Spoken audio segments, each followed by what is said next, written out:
Hello everyone, so this video I'll talk you through how to change the battery on the rain gauge. Basically, before I start, what you need is a screwdriver, a really long Phillips head screwdriver, the new battery, and the rain gauge. So what we're trying to split apart is this top cone and the bottom plate.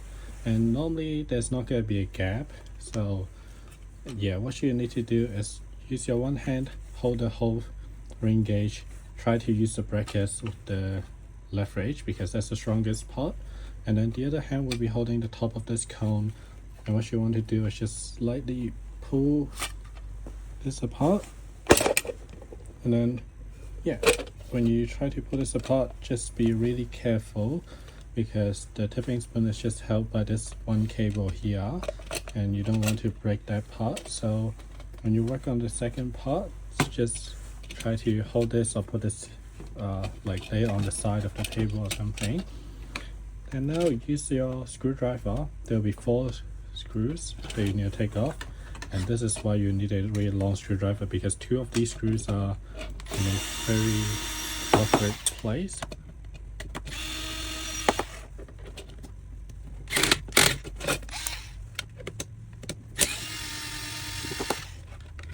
And there's the last one.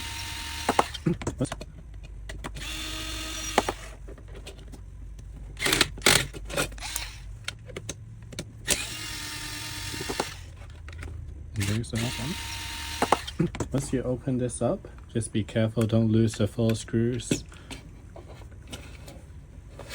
And then you expose the battery and the PCB. Just be really careful not to touch the PCB with any wet stuff like your hands. And yeah, so now what you want to do is you unplug the cable first from the PCB, just slightly wiggle the port, and then this will come off, and the battery is getting held in by a piece of 3D printed bracket that's held by 2 screws. And just take the screws off, and I think not to lose these 2 screws. Just put it to the side, take the old battery out, put the new one in, and now we're just doing basically everything in reverse. So first we put these screws on the 3D printed bracket, and now we put this back on. And just make sure when you screw these 2 screws back, don't over tighten it, because if you tighten it too much, it'll actually break the 3D printed piece. Now let's screw back on, plug this cable back into the connector, close it back out, connector. And once you change the battery, you see if your rain gauge was already turned on, it'll turn itself on again, so you won't have to use the magnet for this part. So once that's done, just put it on the back, put the 4 screws back in, and screw them back on evenly. And don't over tighten this part, but also don't not tighten it enough, because you need to put it in closure. And try to do it in a crisscross pattern, because that's the best way to make sure the bolts are lined up and the O-ring is actually sitting flushly.